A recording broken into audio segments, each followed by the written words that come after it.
আজকের মুসলমানেরা হচ্ছে এই যুগের বানু ইসরাইল। এইটা একটা নতুন টার্ম, নতুন পরিভাষা আমি ব্যবহার করতেছি যে আজকের মুসলমানেরা হচ্ছে এই যুগের বানু ইসরাইল। কিন্তু এই কথার পিছনে দলিল আছে। কিভাবে দলিল আছে? আল্লাহ সুবহানাহু তাআলা কোরআন মাজিদের প্রত্যেকটা আয়াত দামি, প্রত্যেকটা বাক্য দামি, প্রত্যেকটা বর্ণ দামি, প্রত্যেকটা হরফ দামি। সেই কোরআন মাজিদের মধ্যে বানু ইসরাইলদের ইতিহাস এত বিস্তারিত বলেছে, আর দ্বিতীয় কোনো কওম বা জাতির ইতিহাস আল্লাহ এত বিস্তারিত বলেননি। আদ, সামুদ বলেন, কওমে লূত বলেন, তাদের ইতিহাস 1-2 লাইনে শেষ করে দিয়েছেন। আর বানু ইসরাইলের ঘটনা বিস্তারিত বলতে থেকেছে। এই হলো বাকারা খুলেন, সূরা বাকারাতে বানু ইসরাইলের ইতিহাস দিয়ে আল্লাহ পরিপূর্ণ করে রেখেছে। কেন?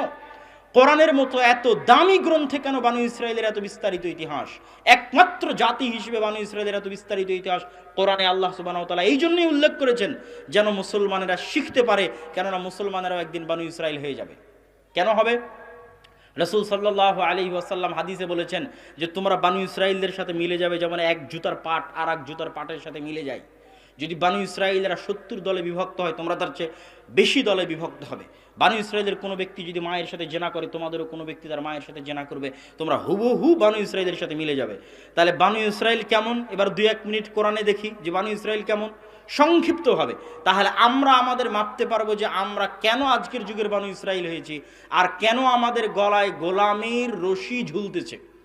কোরআনের মধ্যে 1 মিনিট দেখেন, চোখের সামনে বানু ইসরাইলরা দেখতেছে যে ফেরাউন ডুবে গেল, চোখের সামনে। আর আল্লাহ তাদের জন্য সমুদ্রের মধ্যে রাস্তা তৈরি করে তাদেরকে বাঁচিয়ে দিলেন। কোন ফেরাউন তাদের চোখের সামনে ডুবে গেল? যেই ফেরাউন তাদের পুরুষ সন্তানদের তাদের চোখের সামনে জবাই করত আর তাদের মহিলা সন্তানদেরকে বাঁচিয়ে রাখত, ওই ফেরাউন তাদের চোখের সামনে ডুবে গেল। আর ওই ফেরাউনকে ডুবিয়ে দিয়ে আল্লাহ তাদের মতো গোলাম কওমকে সমুদ্রের মধ্যে রাস্তা তৈরি করে দিয়ে বাঁচিয়ে দিলেন। এই কওম সমুদ্র থেকে উদ্ধার হওয়ার পর, সিনাই মরুভূমিতে আসার পর মুসা আলাইহিস সালাতু ওয়াস সালামকে বলতেছে লান নুমিনা হাত্তা নারাল্লাহ জাহরা, এ মুসা, তোমার আল্লাহর প্রতি ঈমান আনয়ন করব না যতক্ষণ না তোমার আল্লাহকে স্বচক্ষে দেখতেছি। নাউজুবিল্লাহ। চোখের সামনে ফেরাউন ডুবে যাওয়ার চাইতে বড় নিদর্শন আল্লাহর পরিচয়ের কি থাকতে পারে? চোখের সামনে সমুদ্র ফেড়ে রাস্তা তৈরি হওয়ার চাইতে আল্লাহর নিদর্শন আর কি থাকতে পারে? অথচ এই কওম মুসা আলাইহিস সালামকে বলল, না, চোখে না দেখা পর্যন্ত তোমার আল্লাহর প্রতি ঈমান আনয়ন করব না। মুসা আলাইহিস সালাম 40 দিনের জন্য ওয়াইদ ওয়া'আদনা মুসা 40 লাইলা, যখন মুসা আলাইহিস সালাম 40 দিনের জন্য তুর পাহাড়ে গেলেন, তখন তোমরা কি করলে? ইত্তাখাযতুমুল ইজল, তোমরা বাছুরের পূজা করা শুরু করলে।